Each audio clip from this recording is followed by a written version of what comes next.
Bonsoir, merci de regarder votre...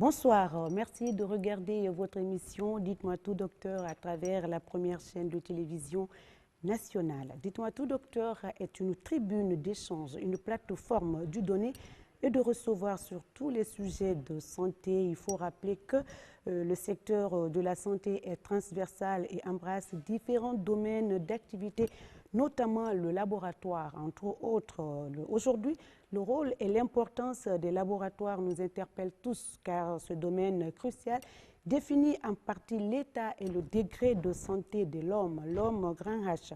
Sous la bienveillance de Dr Oumar Djoueba, pharmacien biologiste, il va nous enseigner c'est quoi un laboratoire, son rôle et son importance, mais pourquoi pas les approches actuelles. Et les réponses, les éléments de réponse, c'est tout de suite avec notre invité. Mesdames et messieurs, bonsoir et bienvenue.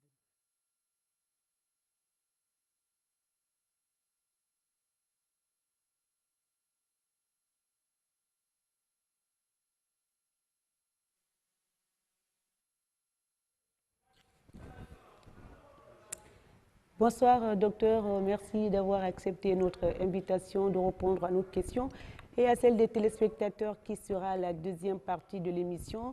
Pour nous joindre, appelez au 620 58 90 73. En attendant la libre antenne, nous allons poser quelques questions à notre invité et nous revenons à vous, docteur, juste après ceci.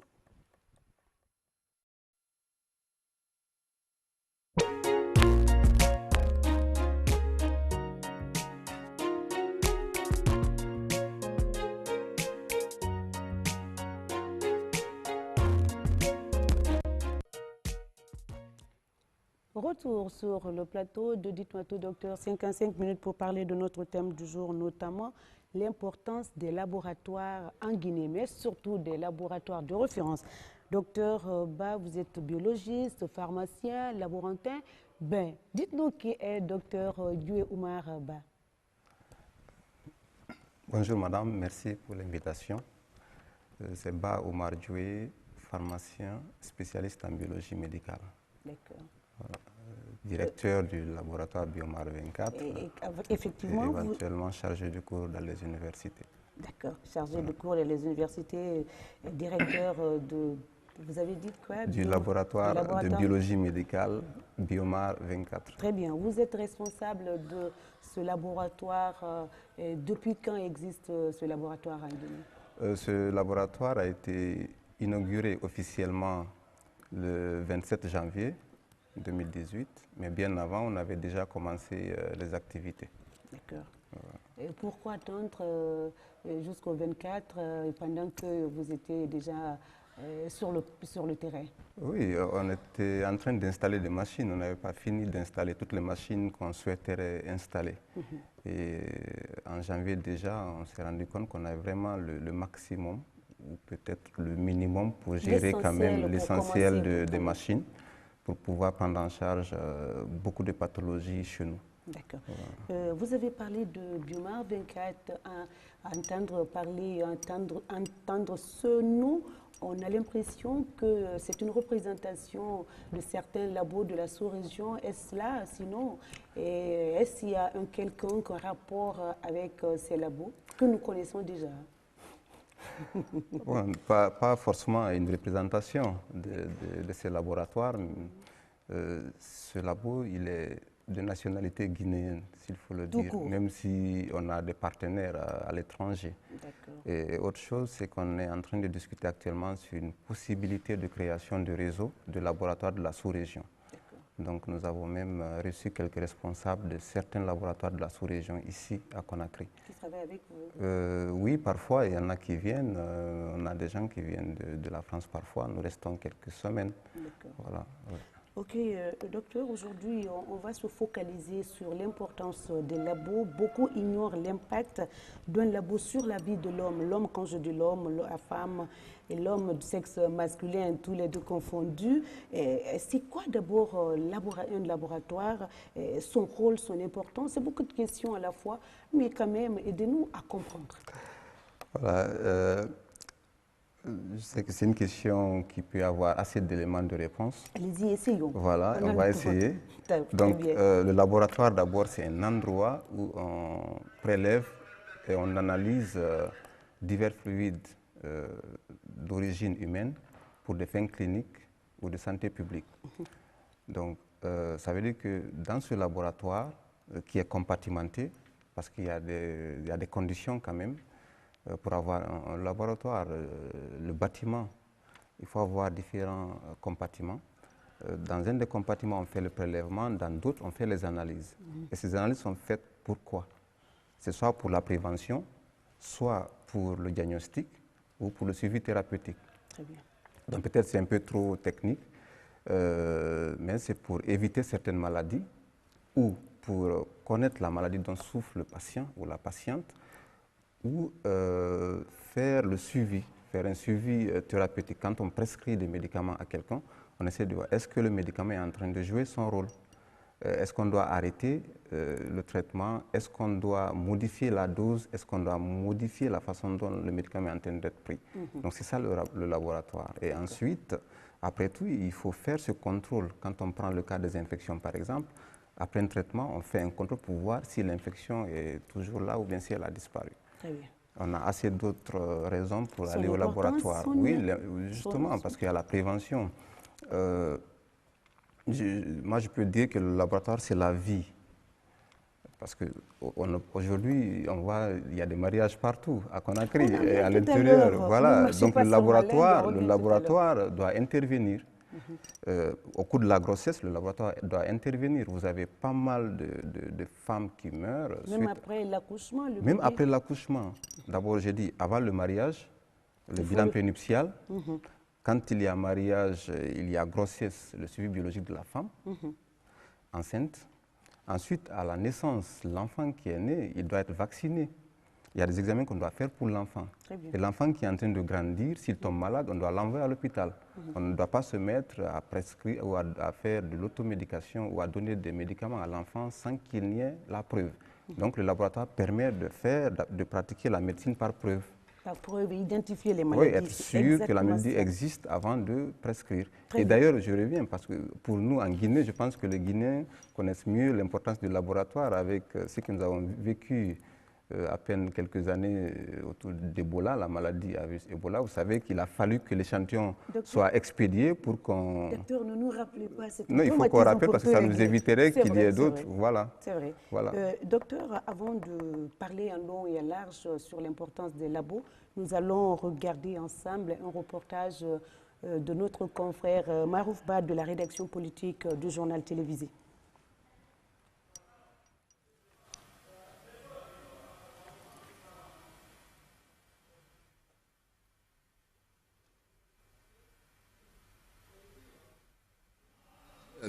D'un personnel jeune. Dans les salles, des équipements de dernière génération sont installés. À l'aide de ces appareils, toutes les pathologies sont diagnostiquées. C'est la salle de biologie moléculaire. C'est une technique de référence aujourd'hui en matière de diagnostic. Donc, pour le moment, nous faisons le charge viral de l'hépatite B, du VIH. Nous faisons le diagnostic des infections sexuellement transmissibles dues à chlamydie trachomatis, ce qu'on a fait ce matin, ou à Neisseria gonorrhée. Donc ce sont des infections, des bactéries qui sont responsables d'infections sexuellement transmissibles. Et ces bactéries sont incriminées dans le cas d'infertilité ou d'hypofertilité. Et c'est une technique vraiment de référence pour diagnostiquer ces infections-là. Donc c'est vraiment la référence. Pour l'hépatite B, je reviens. L'hépatite B, par exemple, quand on l'a, il faut savoir qu'il y a des examens qu'il faut faire, des examens complémentaires. On ne fait pas que le premier test. Il y a un premier test, un premier examen qu'on appelle antigène HBS. Quand il est positif, il y a d'autres examens complémentaires qu'on doit faire. Il y a un algorithme pour ça. On ne doit pas se mettre à traiter sur la base de la positivité du seul test, l'antigène HBS. Il y a des examens, on appelle, il y a des marqueurs qu'il faut faire. En fonction du résultat de ces marqueurs-là, on saura si c'est un patient qu'on doit traiter ou si c'est un patient qu'on doit surveiller. Et même si le patient est sous traitement, il y a aussi des marqueurs de surveillance ou de suivi du traitement. Donc cette machine, par exemple, elle fait la charge virale de l'hépatite B. Donc du coup, ça nous permet de savoir si cette personne doit être traitée ou pas, ou si elle doit être surveillée. Et chaque 6 mois, la personne revient, elle fait son test, on saura oui, elle doit être surveillée ou elle doit être traitée. Donc c'est très, très, très important. Même pour les personnes qui vivent avec le VIH, qui sont infectées, on fait aussi la charge virale de ces infections ici. Chlamydie, trachomatis, Neisseria sont des techniques de référence. Pour le moment, elle fait l'électrophorèse de l'hémoglobine. Ça veut dire quoi? Quand on fait un prélèvement, on amène l'échantillon. Ça, ce sont les portoirs. On met les tubes. L'objectif ou l'intérêt de faire l'électrophorèse de l'hémoglobine, c'est de voir si la personne est drépanocytaire ou si la personne porte un trait. Parce que si on est drépanocytaire, franchement, on sera toujours sur le chemin de l'hôpital. On doit le manger ou pas. Donc c'est un problème aussi, ça permet de voir vraiment si le taux de cholestérol est bas ou élevé. Il y a autre examen par rapport aux organes précieux, les reins, le foie. Voilà, tout ça c'est important parce qu'on peut avoir une insuffisance rénale qui va traîner. On va penser qu'on est plutôt fatigué parce qu'il y a le stress, parce que c'est ceci, parce que c'est cela, alors que non. Donc c'est important de faire ces examens-là. Et l'ASLO, on dit aux gens qui ont le rhumatisme, c'est important aussi. Il ne s'agit pas de dire seulement c'est positif, c'est négatif. Parce que ce qui est important, quand on dit laboratoire, c'est trop vague. Vous avez les techniques peuvent ne pas être les mêmes. Donc ça, par exemple, avec l'ASLO, ça vous donne un résultat très précis.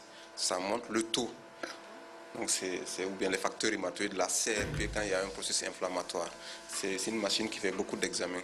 Ce laboratoire polyvalent d'analyse de biologie médicale est doublé d'un centre d'apprentissage.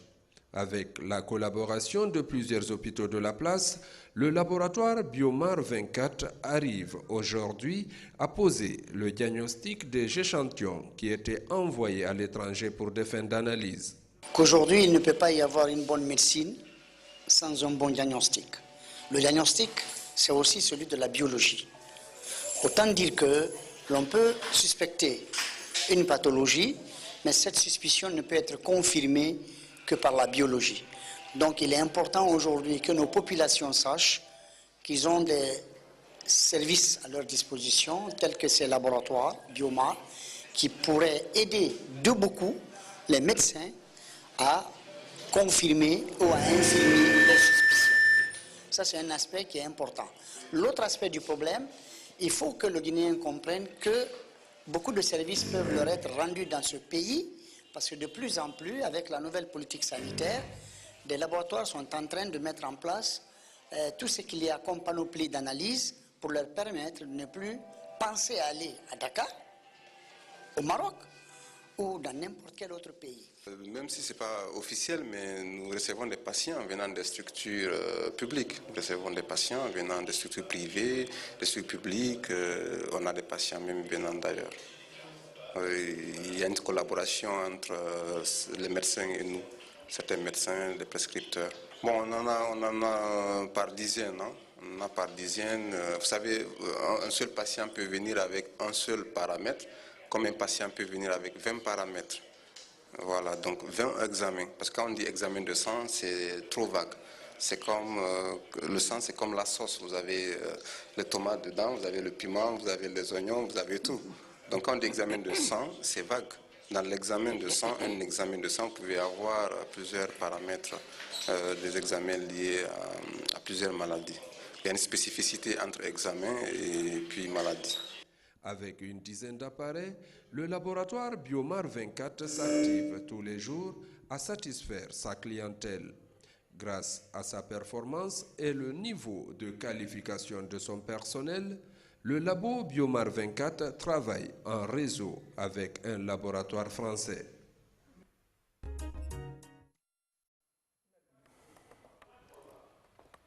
Retour sur le plateau de Dites-moi tout, docteur. Docteur Ba, on a regardé ensemble le reportage sur le laboratoire Biomar 24 et on a entendu beaucoup de choses, les équipements de dernière génération, dépistage de l'hépatite B et les autres hépatites d'ailleurs, et le VIH, SIDA. Donc vous êtes en possibilité, on va revenir un peu plus tard, vous avez la possibilité de diagnostiquer nombreuses pathologies aujourd'hui chez nous. Oui, bien sûr. Nous diagnostiquons l'essentiel des pathologies en zone tropicale, voilà, avec tous les tests qu'il faut. Pour le moment, je pense qu'on n'a pas forcément besoin de quitter ce pays pour un problème de diagnostic. Parce qu'il faut reconnaître que c'est le maillon faible de la chaîne de soins, le diagnostic. Mais là, on a l'essentiel de machines pour faire le diagnostic. Oui, c'est un labo polyvalent. Et après, on a aussi des partenaires. Pour certains cas, on expédie les échantillons. La personne n'a pas besoin d'aller demander un visa ou de payer un billet d'avion. Voilà. On peut rester sur place pour se faire soigner, ça. C'est ce que nous souhaitons tous, vous et moi et tous les Guinéens d'ailleurs. Laboratoire de qualité de référence signifie l'utilisation des appareils de dernière génération, de haute gamme, comme on l'a vu dans le reportage tout à l'heure, un personnel qualifié, mais également une bonne interprétation. Docteur Ba, dites-nous qui est habilité à interpréter un résultat d'analyse. Vous allez me dire, il faut d'abord une bonne prescription, ou qui doit prescrire et pourquoi prescrire, à quel moment le faire. Donc, toutes ces questions encore, elles sont, elles sont nombreuses, mais essayez de nous faire comprendre. Ok, merci d'abord pour le reportage. Voilà, à vous d'apprécier. Nous, aux téléspectateurs, d'apprécier. Oui, à tous alors d'apprécier. Très bien. Donc, par rapport à l'interprétation, avant d'abord d'interpréter, il faut bien prescrire. D'accord. Et quand on parle de prescription, il faut savoir qui doit prescrire.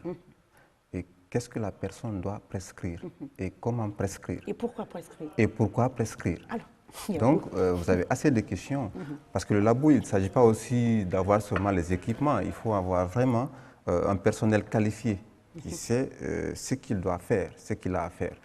Donc, quand on revient à la prescription, généralement, vous avez le médecin qui prescrit, vous avez la sage-femme qui prescrit, vous avez l'infirmier ou l'infirmière qui prescrit.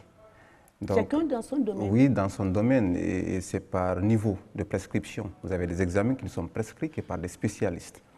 Voilà. Et quand on revient sur la prescription, il y a une réglementation par rapport à un bulletin. Parce que vous avez des bulletins, parfois, il n'y a que le nom de l'examen, peut-être le nom du patient ou de la patiente. Non, ce n'est pas un bulletin, il faut avoir tous les renseignements, parce que l'interprétation peut dépendre de l'âge, peut dépendre du sexe, peut dépendre de la profession même, peut dépendre même du lieu de résidence. Et ensuite, cette interprétation peut dépendre des antécédents. Elle peut dépendre aussi de certains résultats, même de l'imagerie. Il faut tous ces éléments-là, on va les rassembler et on va tirer une conclusion. Mais il peut y avoir une interprétation contextuelle. Le laboratoire, le spécialiste en biologie médicale, il peut faire une interprétation contextuelle et il va envoyer au médecin. Au médecin maintenant de confronter les résultats ou cette interprétation du laboratoire à ces données cliniques ou aux données cliniques du patient. Il tire la conclusion et il a une conduite à tenir. Donc il y a assez d'éléments qu'il faut prendre en compte sur le bulletin, comme je vous l'ai dit. Même le poids, c'est important. D'accord. Voilà. Vous avez parlé de toute une chaîne. Hein? Oui. Docteur Ba, qui est donc habilité à interpréter, d'abord à pratiquer ce métier? Le métier d'être dans un laboratoire ou d'être biologiste ou laborantin. Nous, des fois, on dit celui qui travaille dans un labo s'appelle laborantin. C'est flou, moi, dans ma tête, en tout cas, c'est flou. Moi, c'est comme ça, j'appelle les gens, le personnel ou les médecins qui sont les docteurs qui sont dans les labos. Moi, je les appelle les laborantins. Est-ce qu'on doit les appeler laborantins? Qui doit pratiquer ce métier, docteur Ba? Merci. Je ne pense pas qu'il y ait quelqu'un qui aime qu'on l'appelle laborantin. En tout cas, moi, ou non. laborantine. Voilà. Au sein du laboratoire, vous avez un personnel administratif, comme dans toute entreprise. Ensuite, vous avez le personnel technique. Au niveau du personnel technique, vous avez l'agent qui est chargé du prélèvement, le prélèvement sanguin, les autres prélèvements. Ça peut être une technicienne de laboratoire, un technicien de... C'est pas le sang seulement on prélève dans un laboratoire? Non, pas le sang, tous les liquides biologiques. Le sang, le sperme, la salive, mais pas la sueur quand même. La sueur, bon, il y a des indications aussi dans tout ce qui est test d'ADN où il y a ces indications où on a besoin. Justement, c'est une question importante pour l'interprétation. Parce que comme on a dit, avant l'interprétation, il faut savoir comment prescrire, quand prescrire. Parfois, il y a ces examens, le médecin même, il recommande qu'on utilise tel liquide biologique. Ou au laboratoire de savoir qu'au lieu d'utiliser le sang, mieux vaut utiliser les urines. Voilà, donc ça c'est important. En fonction du paramètre, on doit savoir quelle technique utiliser. Très bien. Et la question que... Qui doit pratiquer? Qui doit pratiquer. Donc je disais que vous avez d'abord l'agent qui est chargé du prélèvement. Vous avez des techniciens qui sont formés dans les écoles de santé, dans les écoles privées, publiques de santé. Vous en avez à Kindia, à l'Abbé, un peu partout. Ensuite, vous avez des biologistes qui sont venus de la faculté des sciences à l'université. Donc, vous avez aussi les médecins et les pharmaciens, mais qui ont fait leur spécialisation, leur 3e cycle en biologie médicale. Donc, vous avez toutes ces personnes-là qui exercent au sein d'un laboratoire.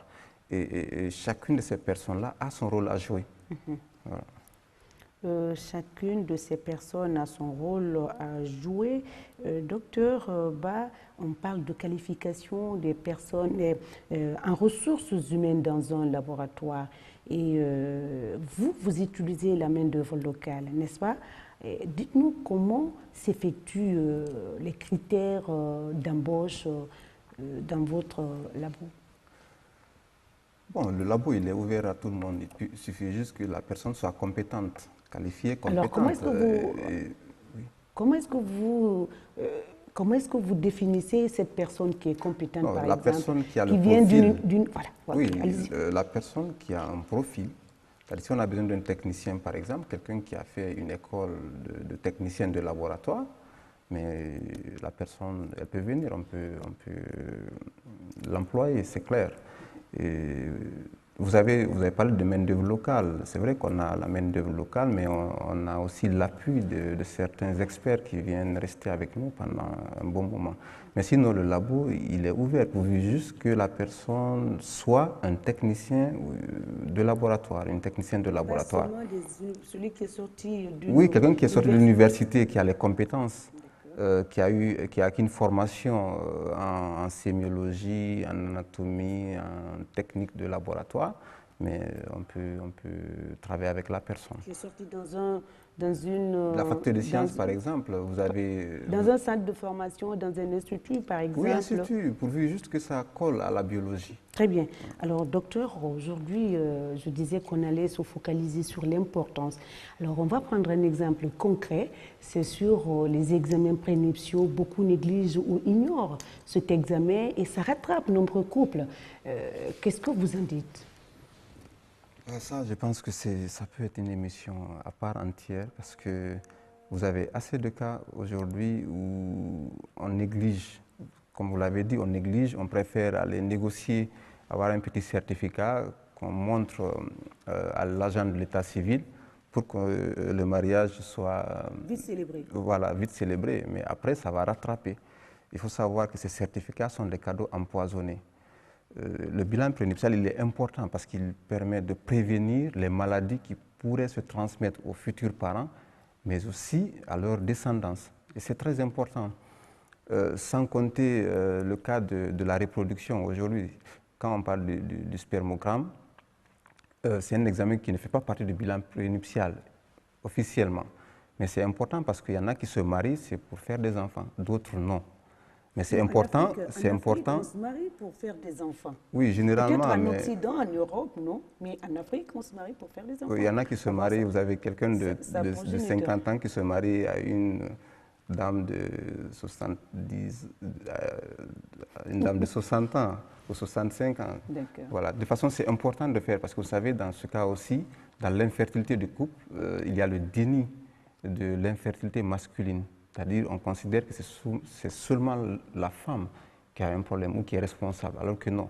Donc si avant le mariage on fait ce genre d'examen, on peut avoir une idée, parce que vous avez parfois des enfants, des jeunes qui n'ont rien. Donc s'ils se rendent compte qu'ils n'ont rien dans le sperme, pas de spermatozoïdes, ils sauront faire un choix un petit peu, en tout cas trouver d'abord la solution à leur problème avant de s'engager dans une relation, Parce que quand même, c'est une relation qui n'est pas à durée déterminée, c'est pour à durée, voilà, c'est à vie. Et vous avez aussi certaines maladies, comme les maladies génétiques. Là, c'est très important. Ce n'est pas parce qu'on s'aime qu'on doit se marier et mettre au monde des enfants qui vont souffrir toute leur vie. Aujourd'hui, les parents doivent être responsables avant qu'ils ne soient même parents. C'est-à-dire quand on fait certains examens, on se rend compte qu'on ne doit pas se marier, on a une personne qui a le même profil. Si on prend l'exemple de la drépanocytose, si moi j'ai un trait, je fais le bilan. Je trouve que j'ai un trait, je fais le bilan de ma prétendante, elle a un trait, je pense mieux vaut qu'on ne se marie pas. Si tous les deux nous sommes drépanocytés, mieux vaut qu'on ne se marie pas. Quel que soit l'amour qu'on aura entre... Vous pouvez devenir de bons amis, quoi. On peut devenir de bons amis, on pourra faire beaucoup de choses ensemble, mais côté mariage, parce qu'après il faut penser aux enfants là, qui vont naître et qui vont souffrir, même les parents vont souffrir. Et je pense surtout que ce sont les femmes qui supportent le fardeau le plus lourd. Voilà, parce que nous rencontrons des femmes qui ont 2 enfants drépanocytaires, parfois un enfant, parfois 2, et qui souffrent énormément. Donc c'est important. L'hépatite B, c'est un examen aussi qui est... L'hépatite B, c'est un examen aussi qui est demandé. Parce qu'il se trouve que parmi les 2, il y a un qui n'a pas l'hépatite B, lui il peut se vacciner, même si l'autre en a. Lui, il peut se vacciner et il peut éviter il peut ne pas être contaminé. Et même si c'est la femme aussi qui l'a, au 6e mois de la grossesse par exemple, on peut faire si elle en a toujours, parce que c'est une maladie parfois qui guérit de façon spontanée, sans médicament. Donc si au 6e mois de la grossesse, on refait le test, on trouve que la femme en a, à l'accouchement, il y a une conduite à tenir qui pourrait éviter que l'enfant qui naît là soit contaminé. Protégé. Voilà, l'enfant peut être protégé, donc il peut ne pas être contaminé. Donc c'est important. Ou bien le groupe sanguin. Vous avez pas mal d'examens, la toxoplasmose, la rubéole, le cytomégalovirus par exemple. Ce sont des bactéries et des virus, des parasites qui peuvent être responsables de la transmission de malformations, d'accouchement prématuré, de fausses couches, etc. Donc, et si on fait tous ces examens, on peut éviter cela. Voilà, donc c'est important aujourd'hui. Vous recommandez à ce que un couple qui est décidé à se marier passe par là, d'avoir des examens prénuptiaux. Oui, le bilan prénuptial, je pense qu'avant même de décider, moi je pense qu'il faut d'abord décider de faire le bilan avant de décider de se marier. C'est-à-dire quand on fait le bilan et on se rend compte que oui, on peut se marier, il ne peut pas y avoir d'incident sur la quiétude du couple, mais on peut maintenant commencer à mener les démarches, on peut penser à la dot, penser au lieu de réception, à ce gâteau, je ne sais pas comment vous l'appelez, voilà. Mais c'est important de penser à tout cela, mais éviter les faux certificats. Les faux certificats, vous les appelez comment d'ailleurs? Ce sont des cadeaux empoisonnés. En fait, même le personnel de santé ne doit pas accepter. Docteur, vous l'avez dit avant de développer cette thèse-là, et quand on est amoureux, on ne pense pas à ce que vous appelez cadeau empoisonné, on veut être avec son homme. Vous ne trouvez pas que c'est un peu... Mais ça va rattraper, ça va rattraper. On se dit, on se marie pour le meilleur et pour le pire, mais on ne souhaite pas qu'il y ait le pire. Parce qu'après, généralement, c'est une seule personne qui va supporter. D'accord. Voilà. Alors, on a vu dans le reportage tout à l'heure, beaucoup d'appareils avec beaucoup de définitions, c'est-à-dire chaque type d'appareil correspond à une pathologie, n'est-ce pas?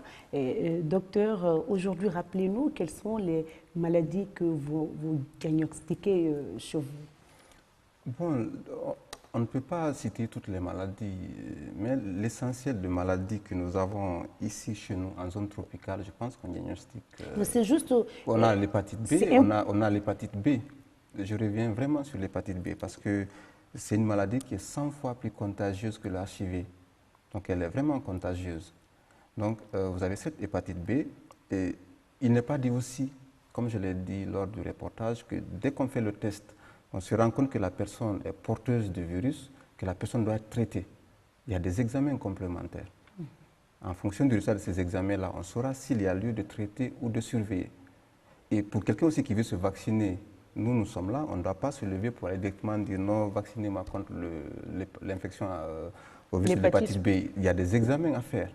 Vous avez un premier examen, on regarde si vous êtes d'abord porteuse ou porteur du virus.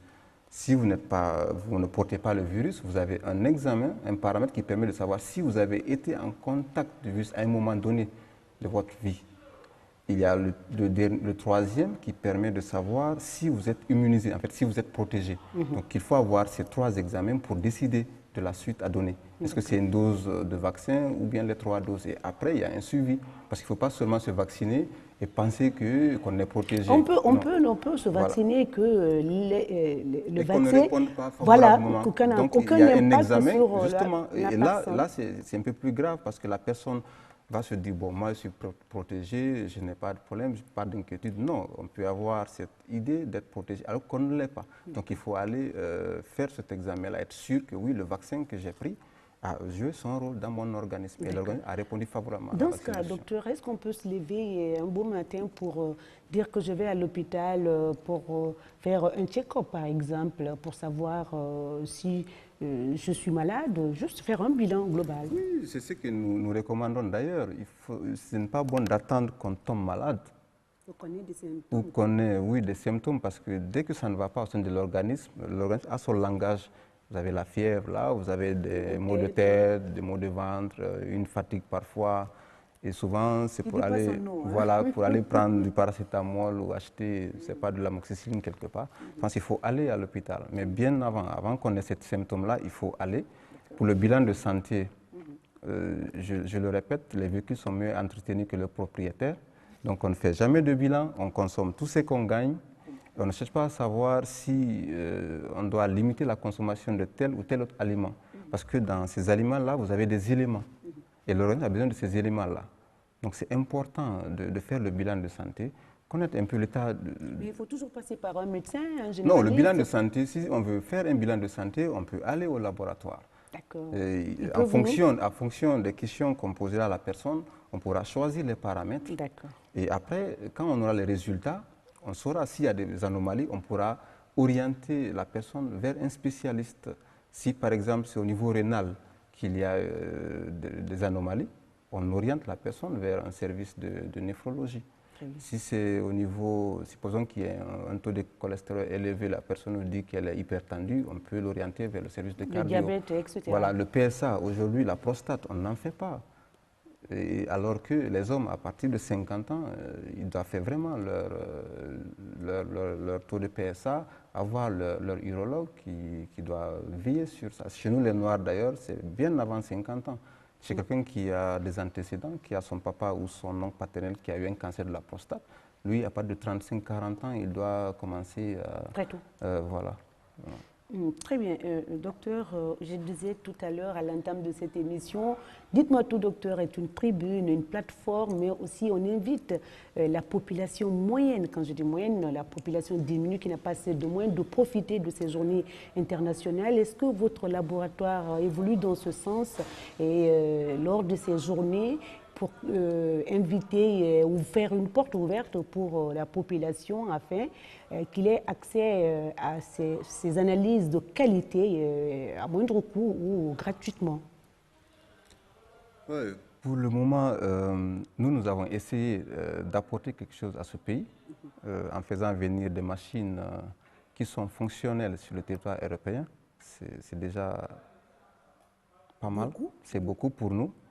Parce qu'on n'a pas eu d'assistance de la part de certaines personnes morales et physiques qui pourraient aussi, pourtant le faire. Mais sinon, notre souhait le plus ardent est que tous les Guinéens aient accès à ce laboratoire-là.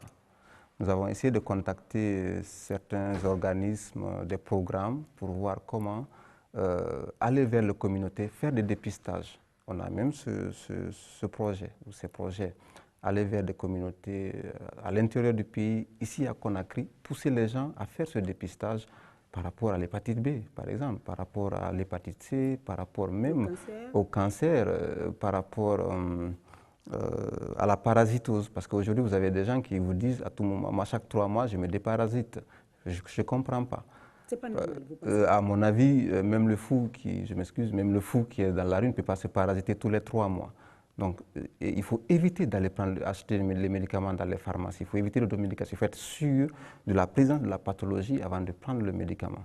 Donc, on a quand même des projets pour aller vers les communautés, aller vers vraiment tous ces Guinéens-là, pour que ces gens puissent être dépistés. Et nous souhaiterions aussi que l'État nous vienne en aide. En tout cas, notre souhait est que ce labo soit le labo de tous les Guinéens et de tous ceux qui vivent sur le territoire. Souvent, quand vous dites qu'on ne doit pas se parasiter chaque 3 mois, se déparasiter chaque 3 mois, moi, il y a des gens, quand des fois, ils ont chaque fois envie de cracher ou ils ont la nausée, ils se disent qu'ils ont, c'est les vers. Donc, tel n'est pas le cas. Justement, en fait, dès qu'il y a un changement, il faut aller vers le médecin, vers une structure de soins. Il faut aller consulter un médecin. Parce qu'on dit non, j'ai des maux de ventre, mais il n'y a pas que les parasites. Il n'y a pas que les parasites. En fait, le langage de l'organisme n'est compris que par le médecin, le clinicien, voilà, le professionnel. On peut avoir les mêmes symptômes et qu'on n'ait pas la même maladie. Donc, par conséquent, on n'aura pas le même traitement. Mais vous qui n'êtes pas médecin, moi qui ne suis pas médecin, nous ne pourrons pas le savoir. Donc, mieux vaut aller vers les spécialistes. C'est à eux de décrypter le langage de l'organisme. Et ça peut être complété par le laboratoire qui apporte le diagnostic de certitude. Donc, c'est important. C'est la deuxième partie de l'émission. Le numéro va s'afficher au bas de l'écran. Docteur, vous avez dit que vous avez besoin de soutien. Est-ce que vous bénéficiez d'une subvention? Vous avez parlé de personnes morales, physiques. Est-ce que vous bénéficiez d'une subvention, par exemple, pour le moment? Non, pour le moment, non. Pour le moment, on n'a pas de subvention. Nous essayons. De toute façon, on a un soutien moral parce qu'on a quelques autorités qui sont passées. On a la population qui vient, on a les médecins, le personnel médical qui vient, qui nous soutient quand même. Mais pour le moment, on n'a pas de subvention et on souhaiterait vraiment avoir un soutien financier, technique, tout pour qu'on puisse apporter quelque chose à ce pays. Vos partenaires, on a vu des appareils qui coûtent excessivement cher. Ces appareils ont un prix quand même. Oui. Qui vous accompagne? Qui sont vos partenaires techniques ou sur le terrain? Bon, par rapport à l'acquisition de ces machines, je ne peux pas entrer dans tous les détails, mais le plus important, on est passé par tous les moyens, par l'ego aussi, pour qu'on ait, voilà, parce que nous, c'est notre objectif. Vous savez, on dit, quand on veut, on peut. Très bien. Donc voilà, pour le moment, c'est ça. D'accord.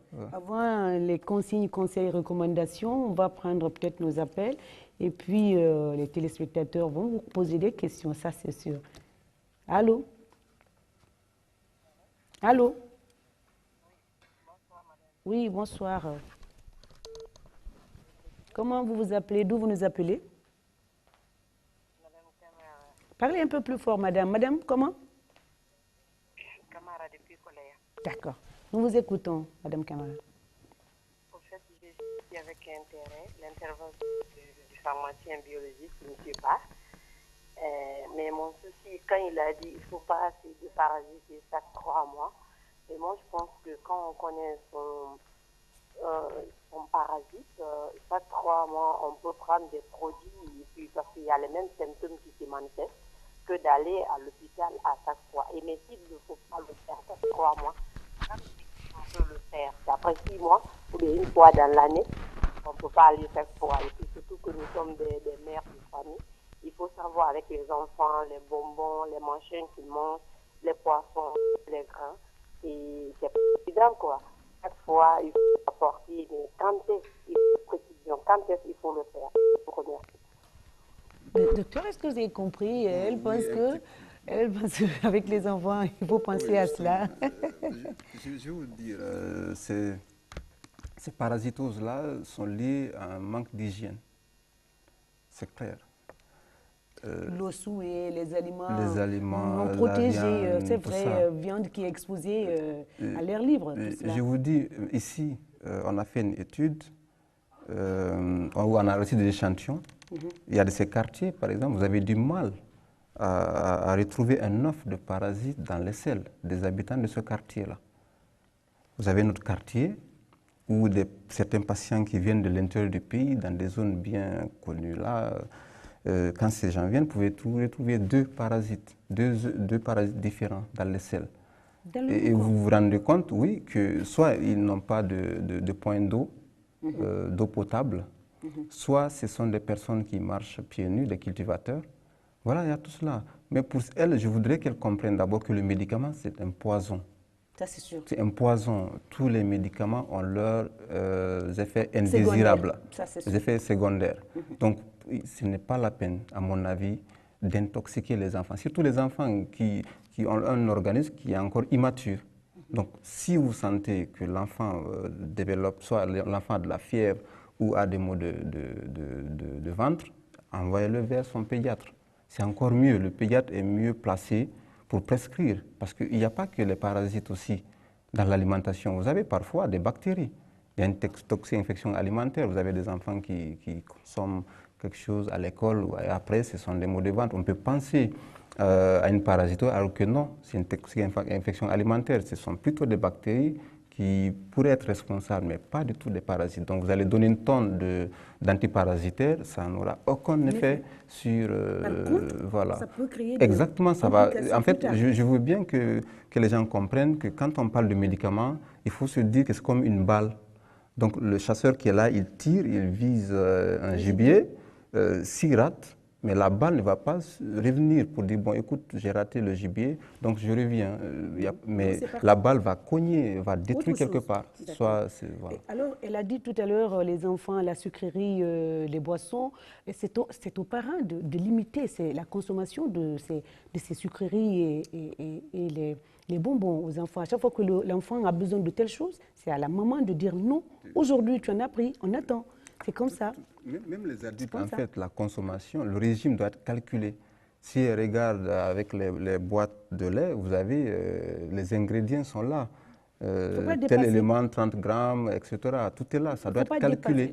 Sinon, les bonbons ne peuvent pas transmettre le parasite. Le parasite ne peut pas se localiser dans le bonbon, ni dans les biscuits. Mais c'est une question de propriété. D'accord. Allô? Allô? Allô? Allô? Allô? Ça, c'est parti. Docteur, des conseils, on en a besoin sur ce plateau, des recommandations aussi. Peut-être qu'à la fin de l'émission, vous avez envie de faire passer un message aux autorités. On va prendre d'abord nos appels. Hein. Allô? Allô? Bon, malheureusement, on n'a pas... Docteur, des recommandations, conseils, on en a besoin. Oui, en fait, c'est d'aller vers les structures de soins. D'abord, le laboratoire, on va penser, c'est vrai que c'est cher, mais ce n'est pas cher. La santé a un coût. Et quand on a un diagnostic précis, on dépense moins après. Ça, c'est sûr. Parce que sinon, vous avez des coûts supplémentaires, vous avez des effets indésirables, vous achetez des médicaments qui vous seront inutiles. Donc, il faut aller vers les structures de soins. Allô? Oui, bonsoir madame. Bonsoir monsieur, comment vous vous appelez? Je m'appelle Diallo Tcherno Abdoulaye, j'appelle de l'Hérault. L'Hérault. Vous avez une question, monsieur Diallo? Oui, je voulais poser 3 questions à docteur rapidement. Rapidement, oui. La première, où se situe leur laboratoire? D'accord. La seconde, est-ce qu'ils font des tests d'allergie? D'allergie, très bien. D'allergie, oui. Ensuite, la dernière, est-ce que... Est-ce que... Je vous remercie. Merci à l'autre. La dernière question, messieurs, s'il vous plaît, si vous nous suivez toujours. Allô? C'est parti, les deux. Alors, il y a un numéro peut-être qu'on va communiquer, docteur Ba. Le 621 20 20 20 encore 20 02 02.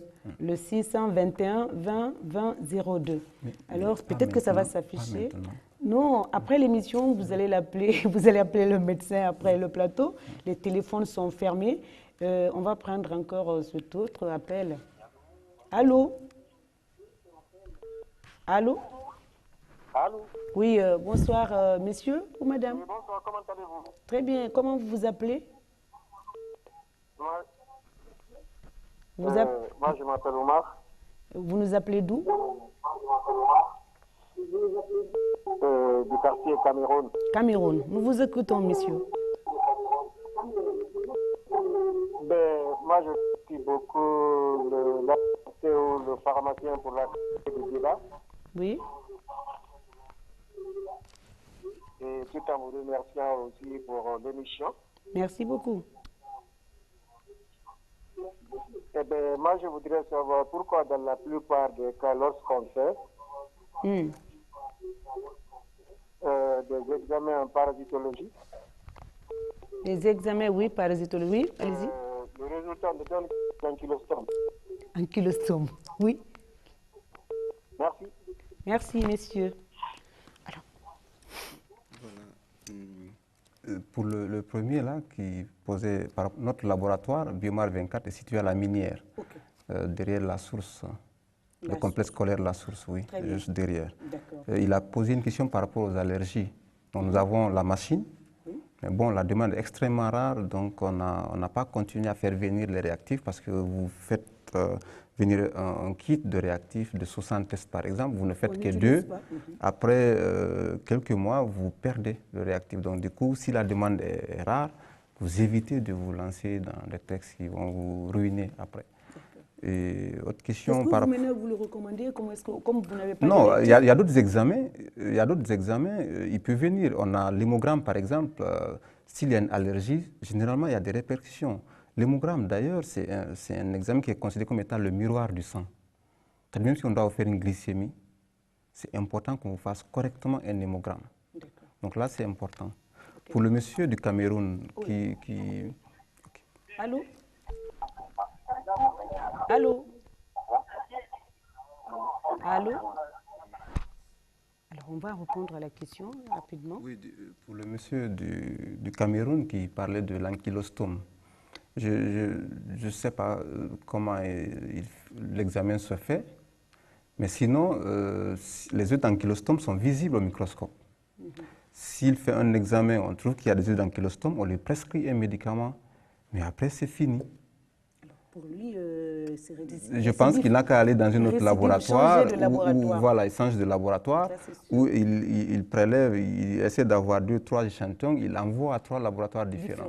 Ou il demande, il peut aussi demander au laboratoire de lui montrer, il peut venir avec l'échantillon de sel au laboratoire, qui fait l'analyse, il peut rester, attendre, c'est visible au microscope. Vous êtes là, je vous montre, vous allez voir, vous pourrez voir les œufs d'ankylostome.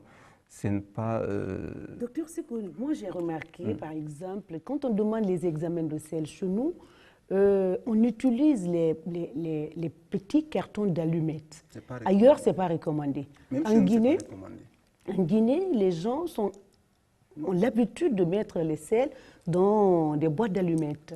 Justement, on a des problèmes. Vous savez, quand on parle de l'analyse, là, vous savez, on a les machines, mais il y a une étape qui précède l'analyse proprement dite avec ces machines-là. On parle de la phase pré-analytique. Donc les sels dont vous parlez, par exemple, si quelqu'un doit faire un examen de sel, il y a des conditions. On peut demander à la personne d'éviter de prendre certains médicaments, d'éviter de consommer de l'argile, d'éviter pas mal de choses avant le prélèvement. Et si le recueil est fait, en moins de quelques minutes, il faut que l'échantillon arrive au laboratoire. On ne peut pas faire un recueil de sel à 5 h du matin, lorsqu'on se lève, soit pour prier ou pour se laver. On fait le recueil de l'échantillon et on attend midi pour envoyer l'échantillon au laboratoire. On aura un résultat erroné, c'est clair. Et on ne met pas aussi les sels dans ces petites boîtes aux allumettes-là, parce qu'il y a le liquide qui sera absorbé par le papier. Donc, ce n'est pas recommandé. Allô? Allô?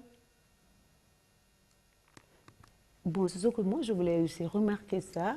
Et nos parents, nos frères, sœurs utilisent les boîtes d'allumettes pour... Allô? Allô? Allô? C'est parti.